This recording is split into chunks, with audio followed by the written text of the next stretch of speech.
A young and beautiful girl named Katie tells her mom that she wants a year break before starting college, explaining that she needs to think over on what course she would really take. The next day, the guidance counselor shares her concern with Katie's decision not to pursue college. She suggests that Katie writes a diary or a blog so she can examine herself and gain clarity on her goals. Katie thinks it is lame, but nevertheless, she started blogging.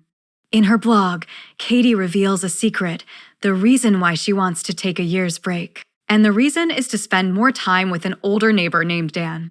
Dan has a girlfriend while Katie has a boyfriend, and they are both aware of that. The two spend their day just watching films and getting intimate. Dan teaches film at a community college, and one night, he tells Katie that he will be moving closer to the school. Katie gets upset because he will be far from her, but Dan assures her that they would still see each other. The next day, Katie tells her mom that she started blogging, but she did not disclose the name so she could anonymously tell all her secrets. Her mother's boyfriend, whom she calls the mustache, arrives and asks Katie if she's still going to spend the whole day watching TV. Katie says that she will find a job that will pay extremely well. The mustache tells her that it would be hard finding one right now, but the determined girl says not to underestimate her. Katie spends the entire day job hunting until she ends up in the bookshop of an old guy named Glenn. Charmed by her enthusiastic attitude, the old man immediately hires her. Her mother is impressed that she got the job right away, but the mustache is doubtful, saying that perhaps the old guy only hired Katie for a different motive.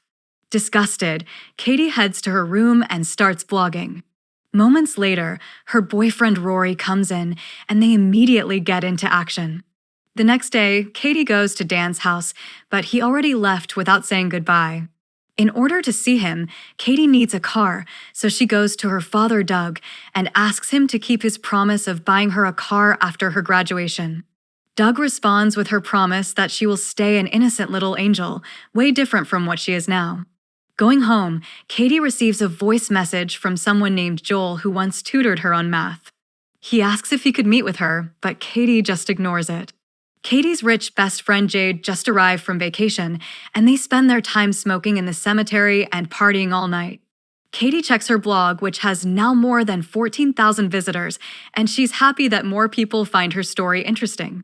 One day, her mother tells her that she has to quit her job at the bookstore.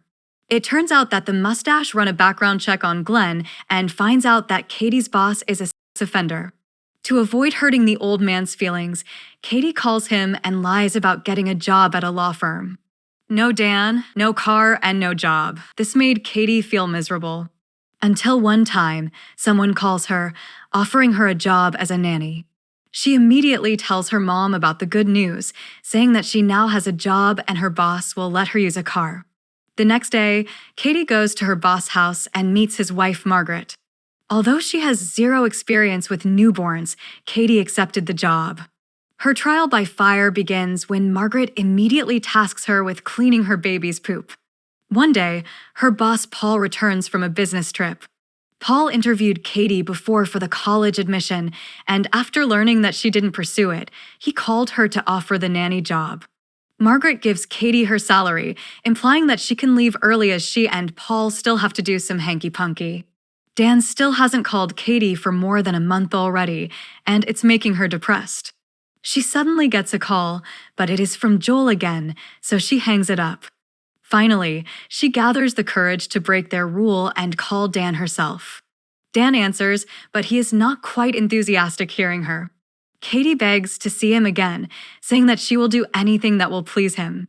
With this, the nonchalant Dan agrees to meet her. Katie goes to her lover's house, and they straight away got intimate.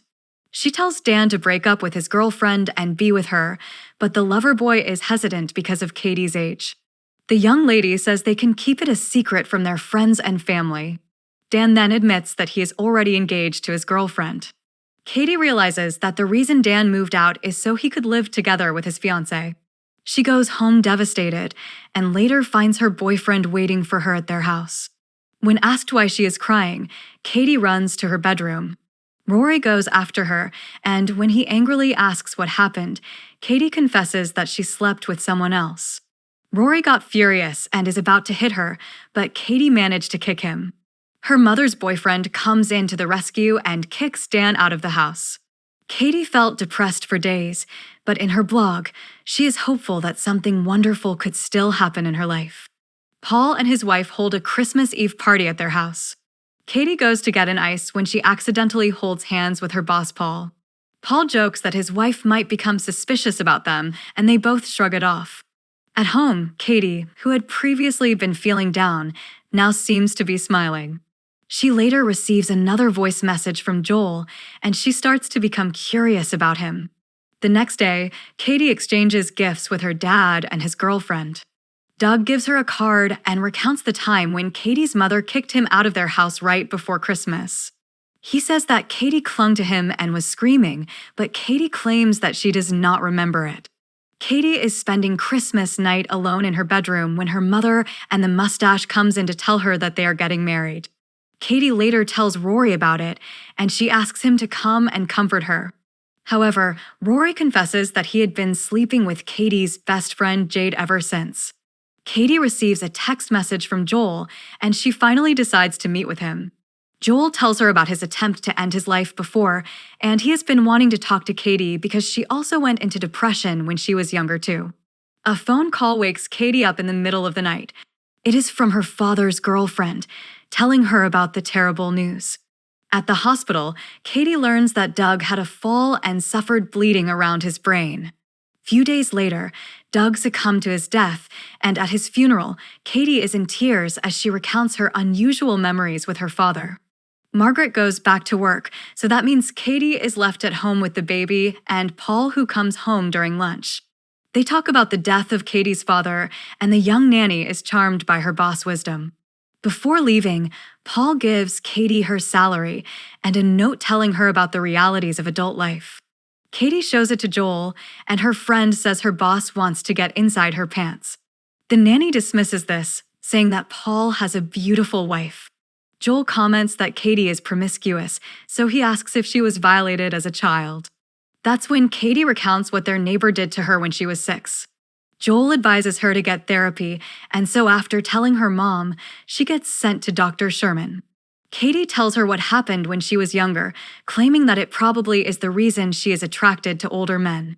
The therapist tells her to write a letter to that old neighbor as a step towards her healing. Katie and Paul are having a heart-to-heart talk again, and the boss later gives her a necklace as Valentine's gift. Katie hugs to thank him, but then it quickly escalated into them making out. They hear that Margaret has arrived, so they quickly stop and act like nothing happened. Katie later gets a call from Dan, telling her to come because his girlfriend is out of town. She goes to his place, and the two spend the night as usual. However, when Katie tells him about Paul, Dan gets mad, saying that the guy is way too older than her and he's married. Katie calls him a hypocrite, and so Dan finally ends it with her and asks Katie not to call him anymore. The next day, Katie goes to work, and when Margaret left the house, she and Paul start doing what both of them had been wanting to do. Katie ends her therapy by sending a fabricated email to Dr. Sherman using her mom's account. Katie's blog gets flooded with rude comments, and a lot of them are calling her names. This does not affect her a bit, but then she receives a voice message from Joel, calling her a monster for not calling back despite him being a good friend to her. Joel asserts that there aren't any other guys besides him who would befriend her without expecting something in return. With this, Katie breaks down in tears, and to make matters worse, she later finds out that she is pregnant. She goes to see her ex and tells him about it, saying that she is planning not to keep it. Rory asks how many other men she's been with aside from him, and when she says 2, Rory gets disgusted and leaves. Later that night, Katie calls Joel, but it is his mom who answered. The mother tells her that Joel made another attempt on his life. He is currently in the hospital, but Katie couldn't visit him yet. Katie goes to her father's house, and when his girlfriend gives her his old belongings, the daughter breaks down. She also learns that her father has been keeping all her gifts and cards, something she did not expect from her drunk and stoic father. One day, her mother tells her about her appointment with Dr. Sherman, and Katie is confused because she already sent her a fabricated email. Margaret and Katie greet Paul a happy birthday. The baby suddenly cries, and Margaret volunteers to check him herself. And so the two lovers use the opportunity to make out in the kitchen. Katie gives him a sweet letter, and Paul thanks her for it, but then he tears it, afraid that his wife might see it. Katie starts feeling sick because of her pregnancy. She decides to call Paul in the middle of the night to tell him about it. Paul pretends to be talking with his office mate and hangs up the call, making Katie mad. Katie meets with Dr. Sherman, and she asks for antidepressants. However, the therapist says she does not need it because she is not depressed, but just grieving. Katie finally follows her advice of writing a letter to the old neighbor who molested her when she was younger. She then heads to the bookstore and tells Glenn the real reason why she quitted her job. Glenn asks why she comes back, and Katie says she wants his advice, but first she needs to know what he did to be convicted as a sex offender. Glenn says that he was an addict even when he was already in the military. He got busted and discharged, and for a very long time, he tried to stay out of trouble. However, one night, when he was so drunk, he goes to the house of a call girl. She lets him in, offers him a drink and a legal substance. Glenn had no idea what happened that night, and he wakes up the next morning in jail, charged of sexual assault. He then asks Katie what is her problem, and she tells him that she's pregnant. She plans to get an abortion, but she is scared. Glenn advises her to keep the baby and stop seeing the men ever again. Katie says her mom will kick her out if she finds out, so the old man offers her the empty room above his garage. She thanks him for all his advice, and as she arrives home, Katie smiles as she is now ready to face the new chapter of her life as an adult. However, her mother takes over her blog to tell Katie's readers about a disturbing news. She reveals that Katie's real name is Amy. Right after she posted her last blog, Amy received a phone call from a blocked number, and a few minutes later, she drove away and has never been seen or heard from since. Amy's mother, whose real face is now revealed, asks help from the readers to find the whereabouts of her daughter.